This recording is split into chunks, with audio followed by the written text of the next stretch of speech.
Welcome to Valley Viewpoint. My name is Roger Johnson.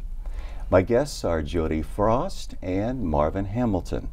Both of these individuals are involved with foster care.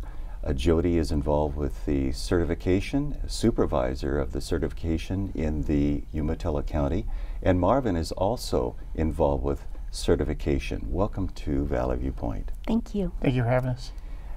I understand from just in talking to you, Marvin, that you've known each other, both of you have known each other for quite some time. We have.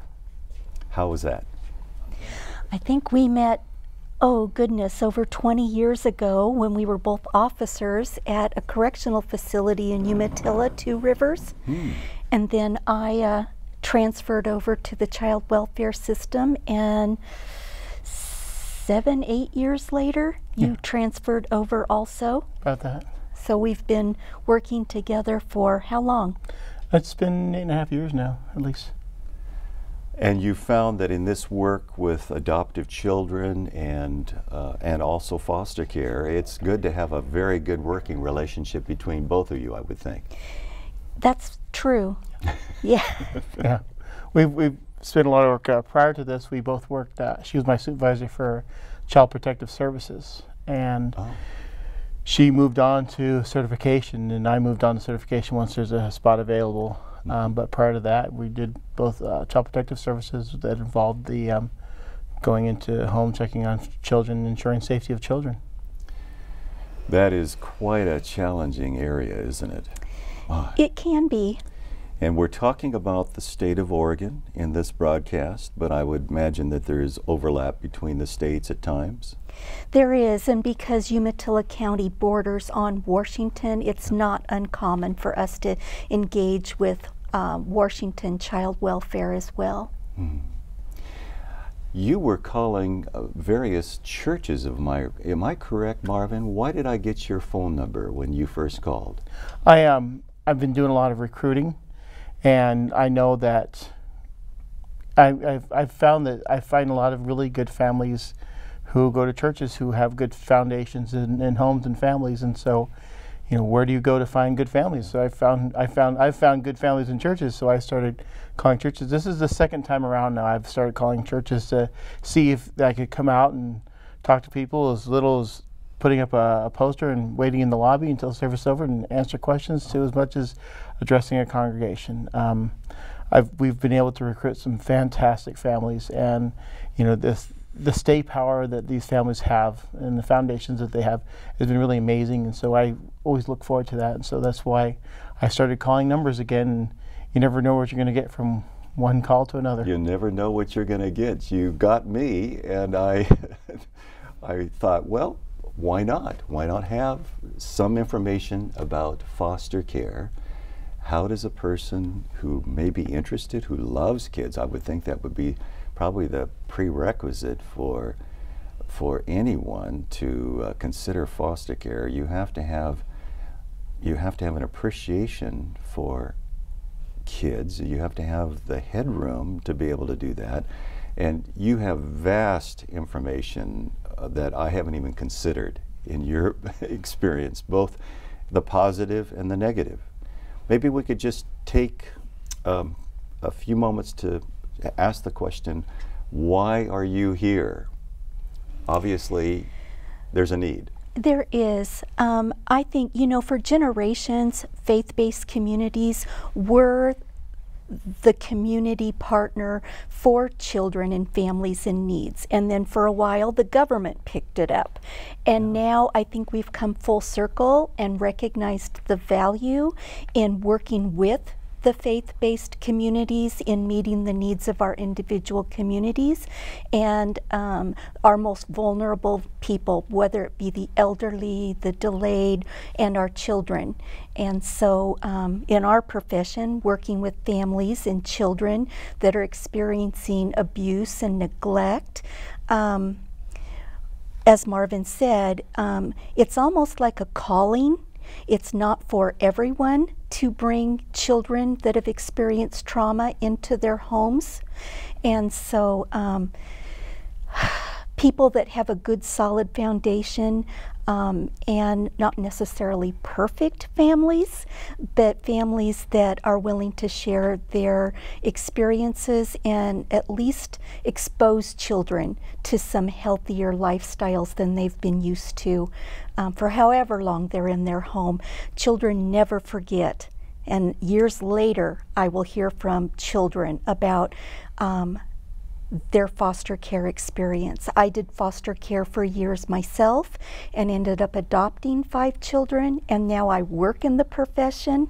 And so I've experienced both sides of working for a bureaucracy and dealing with all of the paperwork and policies, and also at the end of the day recognizing it's all about the children and ensuring their safety and having them have some positive childhood experiences. Well, I'm so glad that you chose to unpack your experience. That's quite impressive, and feel free to share and unpack further about what that was like. Maybe Marvin, first of all, maybe I should give you a chance. Have you been a foster parent? No, I have not. My parents were foster parents. Is that right? They were, and I've dealt with the foster care system, or other family members of mine who've been removed from their home as a child. So I've seen that firsthand as a child, and I've seen how that's gone and how it's developed and the return of the child. I remember that years ago when I was young. So your parents actually brought in children as foster parents? Yes. So, yes, and then, yeah, go on. I'm sorry I interrupted. I want to make sure that was clear. Initially I thought that your parents were maybe foster or grew up in a foster home, but no, you as a sibling were involved. Yes, I was involved. My parents decided to take on foster children once all of us were grown and out of the house. My mom was like, I've got too many bedrooms, the house is too quiet, we need to do something for the community. And so they went through all the training and they became foster parents for a while. And your story, how did you decide that you wanted to, did you bring foster children into an existing home? Oh, it was years and years ago, and I was so young and naive. I'm not able to have children, and yet I knew I had that desire, and my life experiences have made me be empathetic for some of the children that I've fostered and adopted, and have compassion for the parents, not always liking some of the things that they've exposed their children to, but empathizing and being a support for them. It used to be the foster parents never interacted with the birth parents, and that's not the way anymore. So many times foster parents can become positive mentors to biological parents that didn't receive maybe those life skills that many of us have. And even after the children are returned home to their biological parents, once the safety threats have been addressed, it's not uncommon for the foster family to still be a surrogate family for those individuals, whether it's child care or coming over for Thanksgiving or babysitting, giving the parents respite once in a while.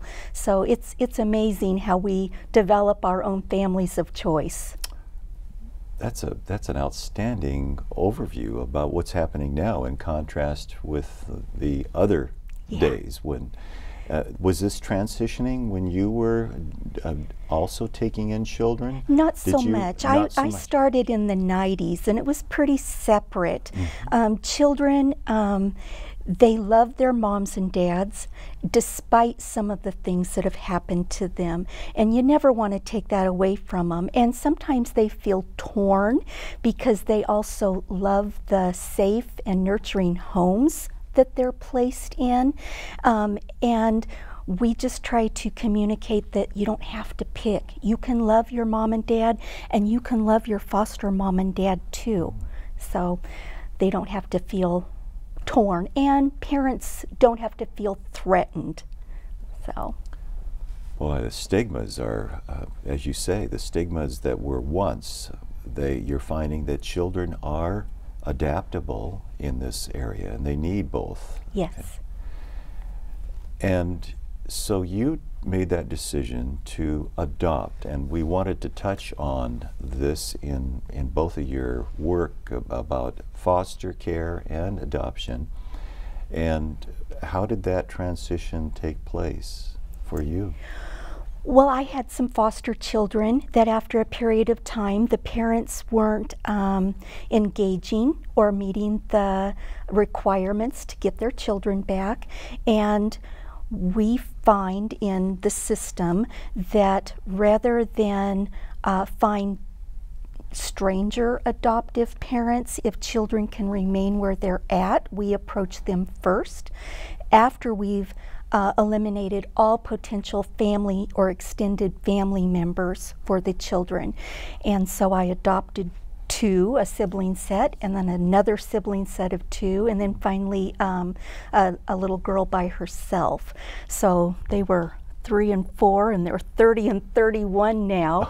And the baby was 18 months old, and she's about to turn 18. So you get to see how children process being adopted and the pieces to the puzzle of their life before the adoption, and how it enlarges their world having 2 sets of families. So. Did you have the challenges of or some wanted to find out about their family system after they became 18, or even before that? Yes, it's very common for children to want to know where they come from. And I think it's an individual basis, and adoptive parents need to do what's best for their children. Some children, depending on the healthiness of their families and extended families, needs to make the decision whether or not the time is right, they're old enough to handle meeting and maybe reality and fantasy of what those parents are to them. Some of my children have met some wonderful biological extended family, and I'm so grateful for them because they realized that not everyone in their biological family was making poor life choices, that they do have healthy role models that they can reach out to. You work with adoptive parents doing home studies with them. Maybe, Marvin, right after the break, we have a break coming up. If you would just, we want to talk about the certification process and talk about the needs. Would you just say the number of more information, and then we'll come back to that question. Just say the number about how for people to access. For locally, it's 541-564-4484. That's our local desk number. And that's directly to my desk line. And if you're wanting to be a foster parent or a respite care provider, just be a care provider for the weekend to help give the foster parents we have a break or some sort of care, contact me. There's some paperwork we got to go through. I do walk through the home, and I could put you in the system fairly easy. It's very basic of what we're looking for, and you don't have to be married.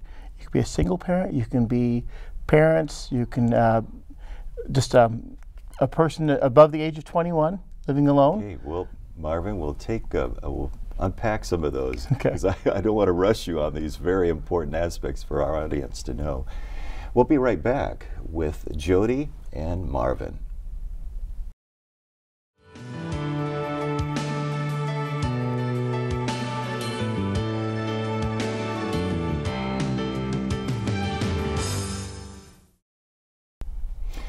I'm talking with Jody Frost and Marvin Hamilton. We're talking about foster care and adoptive care, particularly from the state of Oregon. And both of you are involved with a very important certification process. And Marvin, before the break, you were talking about that process, about trying to discover those that would be able to meet the criteria. So maybe we can just break that down. How would a person think about possibly foster care, and why are you here? In other words, there's a great need. Is that right? That's absolutely correct. Currently in our county alone, we have 210 foster children, children in care, in foster care, 210. And as far as foster care providers, we only have 112. At this point right now, we're reaching levels that are pretty high. The homes we have are mostly full. And we're always looking for more families who would be willing to take in some children, sibling sets, whether it be a single child or a group of 4. Because when it happens, it happens. It happens quick. And so the more people we have certified and standing by, ready to go, the better off we are in the event that something happens. A quick example is there was the police had an operation where there was a multiple arrests, and over that weekend, over 15, 20 children came into care. And placing children in families, and we always try to look for families first. Aunts, uncles, brothers, cousins, anybody we can certify for the home, we can place them in a good place, know that they'll be safe in that home. We try to place there before we put them in a non-relative foster care. If someone wants to be a foster parent, they contact our office, we set them up with a meeting, and we bring the paperwork to them, do a walk through the house, explain the paperwork, the process of going through it, the training that's going to be required of them to take. It's all free. Nothing will cost you anything. You're required to do a criminal history background check, fingerprints. Again, all items are free. And we go through those process and the training, and with that, then we start figuring out. Then you tell us what children you are willing to take in your home.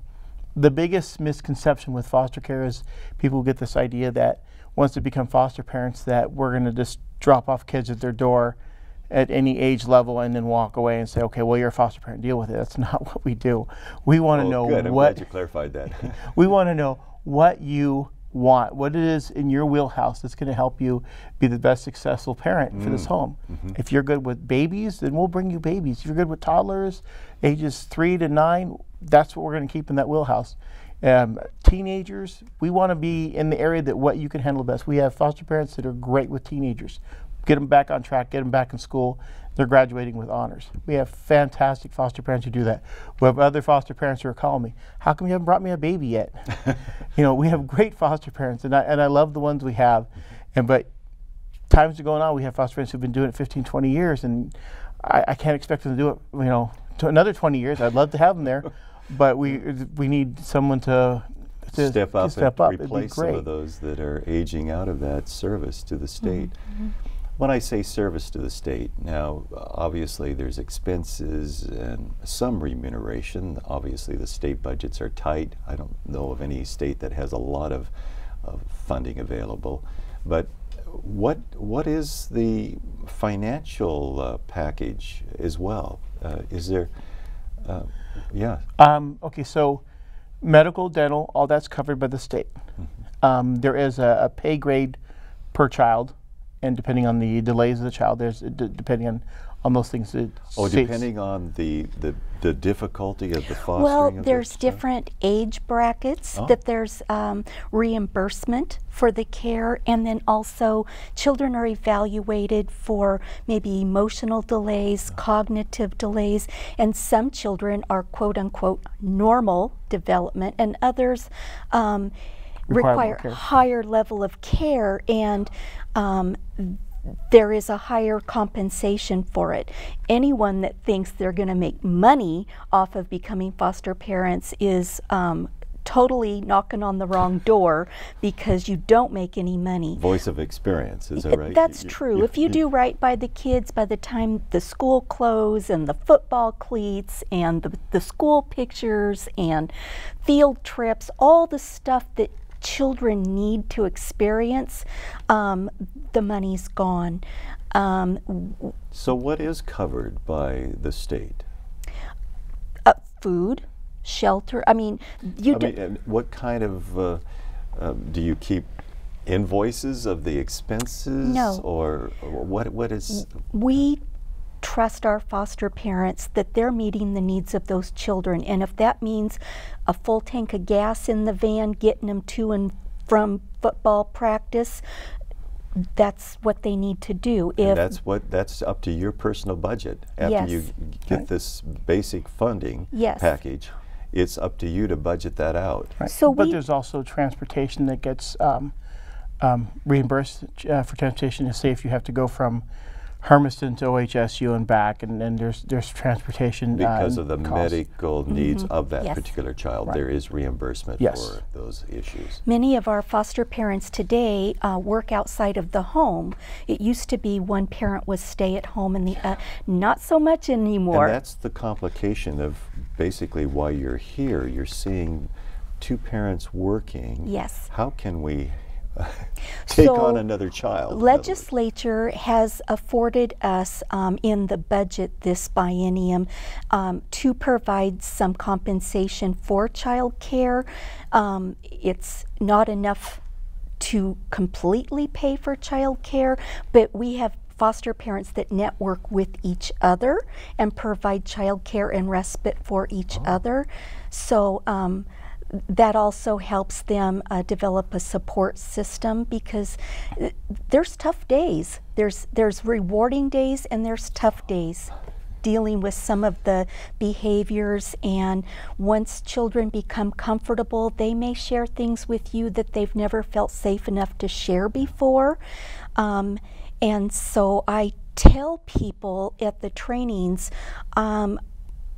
I get nervous when people say I've never experienced any trauma or anything myself, because then I wonder, how are you going to understand or sympathize with a child? And so I want to know what you've experienced and how you've healed and worked through that, so you can be there for the children when they start trusting enough to talk to you.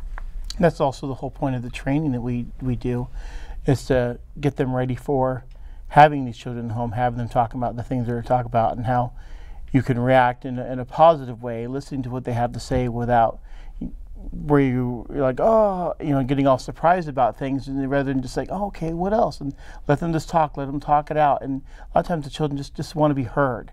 You talk it out, you document what you hear, let the worker know what's going on. If something is disclosed that you find alarming, let the worker know as quick as you can. The next day, just document it, write it down. Hey, this is what was told to me last night.